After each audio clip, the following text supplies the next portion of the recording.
ministro da Defesa, Zé Múcio Monteiro, interrompeu as férias após o avião do presidente Luiz Inácio Lula da Silva sofrer uma pane. Múcio está neste momento retornando dos Estados Unidos. O encontro deve acontecer amanhã. A pane deixou a equipe de assessoria e segurança presidencial em alerta, visto que essa não é a primeira vez que a mesma aeronave registra falhas. Mas não se falou na possibilidade de sabotagem em reportagens sobre o assunto, publicada pela TV CNN. Além da pane no avião, Lula e Múcio também devem tratar da missão de repatriação de brasileiros no Líbano, que envolve a Defesa e o Itamaraty. Enio, eu queria que você, por favor, pudesse ler aqui do Globo a reportagem do Lauro Jardim. Lauro Jardim, do jornal o Globo, né? Trepidação, fumaça, palavrões, telefone sem funcionar. Os momentos de tensão no voo de Lula. Já nos primeiros momentos em que levantou voo no aeroporto da Cidade do México, o avião presidencial que transportava Lula, Janja, ministros e senadores apresentou os primeiros sinais de que algo não estava bem. Era possível sentir pelo piso da aeronave as trepidações ao subir e os passageiros que estavam na parte de trás perceberam uma fumaça saindo de uma das turbinas. Antes mesmo que pudesse desatar os cintos de segurança, Lula saltou da poltrona, correu para a frente da aeronave para checar o que estava ocorrendo. Ao saber do problema, mandou voltar ao aeroporto. Mas os pilotos diziam que a aeronave, abre aspas, estava lotada de combustível, fecha aspas, e que teria que gastá-lo porque não poderia pousar com todo aquele peso. Em meio aos primeiros momentos de tensão, veio a sugestão de voar até o Panamá para gastar o combustível. Isso porque esse avião não permitia alijar o combustível, que é o que quando se desfaz de parte dele, parte do combustível, no ar.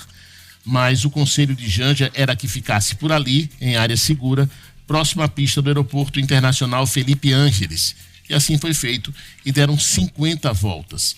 Os repórteres que estavam acompanhando o avião perceberam que a aeronave girava em círculos. Lula pediu que ninguém falasse com a imprensa naquele momento. As informações lá em cima ainda eram imprecisas. Os pilotos batiam cabeça, sugeriam coisas diferentes. Aquela situação foi deixando Lula irritado. Ao pegar o telefone presidencial, Lula explodiu e o aparelho não funcionava.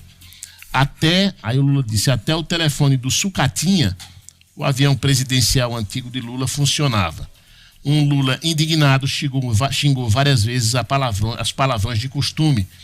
Ele afirmava que aquela era a quarta vez que o mesmo avião apresentava algum problema. Estava incrédulo, porque aquela mesma aeronave havia acabado de voltar da manutenção, onde teria ficado por 90 dias.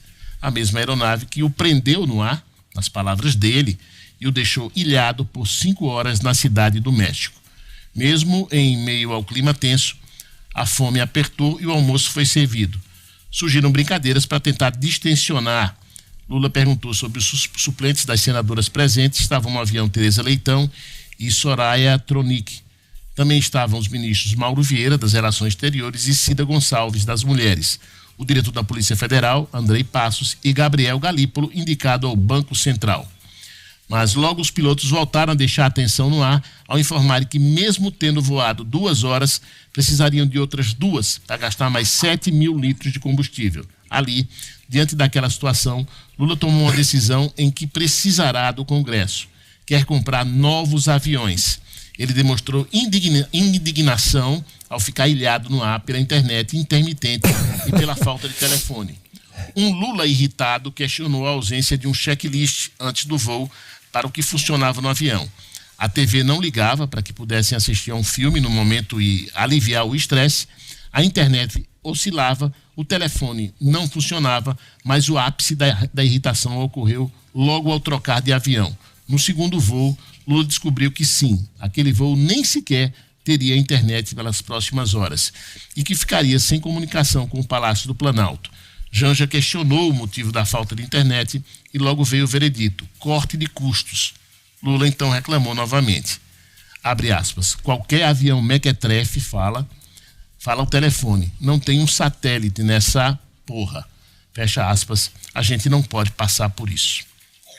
Você imagine, agora vem o comentário, você imagine, você tá lá, decolando o avião. Eu já andei em avião da FAB, são 2 pilotos e um atrás, são 3.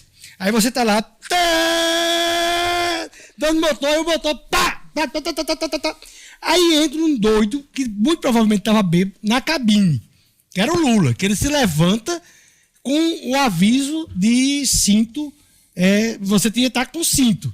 Ele se levanta e invade a cabine do piloto. Aí tem uma questão de hierarquia, que eu entendo que o comandante do voo, ele tem... quem? Lula. Não, no fim das contas... É o comandante. Esse é o Lula. Então você imagina, primeiro, ele sem cinto em pé, se desse uma coisa brusca, ele podia cair por cima de um piloto desse e até matá-lo, dependendo o avião estava em pane. Aí vamos decidir se a gente continua, se a gente vai para a Cidade do México. Aí entra a Janja da cabine. Essa parte rapidinho. Essa aeronave não tinha capacidade de soltar o não tinha. Aí tinha que queimar o combustível. Aí disse, não, eu vou para a Cidade do México. Mas Janja não aceitou. Janja não aceitou que tinha que... Cidade do Panamá, desculpe. Isso é um procedimento comum. Quando alguma aeronave dá algum tipo de problema e ela está com um tanque cheio, que ela acabou de decolar, você realmente tem que queimar o combustível. Né? Ou soltar. Essa não solta. Essa não solta. Aí a Janja diz, não, vamos ficar sobrevoando. Então você tinha... O aeroporto. Então você tinha o piloto, o copiloto, o outro oficial de bordo, de reserva, né? Um presidente e a mulher do presidente, meu amigo, para você prestar conta no meio de uma pane. Agora, você devia estar concentrado. Eu acho que parabenizar, que eu achei fantástico. Essa matéria aí é o tipo de matéria que eu adoro, porque assim, a gente vai entrando em contato com quem tá, a pessoa diz, olha, não diga que foi não, mas ele disse, mas foi assim. Aí fala com o outro. E essa pessoa, essa fonte... Não, são várias fontes. Aí são várias fontes. Aí é uma matéria de várias fontes. Vai tendo fundo ao comandante. Eu sei, mas essas várias fontes estavam na aeronave. Sim, todos estavam. Ou então até o ministro. Eu acho que de tudo isso aí, Lula tá certo. É inadmissível um presidente da República ficar sem comunicação, pegar um telefone, o telefone explodir na cara dele, e ele subir num voo, o segundo voo, e o voo não ter internet. E quando eu escuto essa aeronave é nova, né? Teoricamente, ela é 2005. Não é tão nova.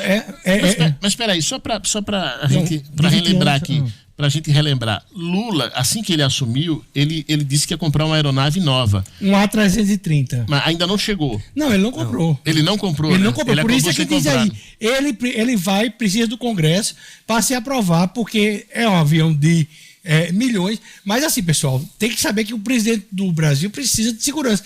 É como a governadora do estado, nós temos 2 aviões de 1973. Fato, ela tem juízo. Tá aí o negócio que ela tem juízo. Ela não anda. Ela andou. Eu também já andei várias vezes. Eu já andei umas 20 vezes nesses aviões aqui do estado. Mas a governadora Fato, na verdade, eles nem sobem mais, porque ela deixou também os aviões do estado sem manutenção. E eles tinham uma questão muito importante em relação a transporte de paciente, de transplante. Só que agora o helicóptero, o Rubinho Barrichello 1 e o Rubinho Barrichello 2 estão fazendo esses transplantes. E outra coisa, uma aeronave para um chefe de Estado, ela tem que ser realmente nova, ela tem que ter toda uma atenção especial e tudo nela deve funcionar. Não é porque é Lula, não é porque é Bolsonaro, não é porque é Sarney, não é porque... Não, é presidente da República, que você tem que andar, como o Lula disse, num avião mequetrefe, né? Numa aeronave mequetrefe. Tem que andar, presidente da República, tem que andar num avião que mereça toda a confiança do mundo. E outra coisa, diferente do motorista de táxi ou do motorista de Uber, que a gente pega, e se no meio do caminho a gente não gostar, é só parar o carro e descer. Né? Agora, você imagina esse pessoal e ainda ter que discutir com a Janja, né? Não é nem com o Lula, que é o presidente, mas a Janja palpitando sobre a segurança do voo e como os pilotos deveriam proceder. A Janja faz isso com o Brasil. E outra também. Coisa, nessas viagens internacionais, invariavelmente, esses aviões vão repletos de autoridades do país, né? Sim. E ele ainda brincou com as senadoras Soraya e a outra, dizendo quem são seus suplentes, porque elas iriam morrer. Ele tem um humor, sabe? Ela disse, como é o seu suplente e o seu? Ou seja, o dele é Alckmin, né? Mas aquele negócio, pessoal, vaso ruim não quebra não, tem perigo.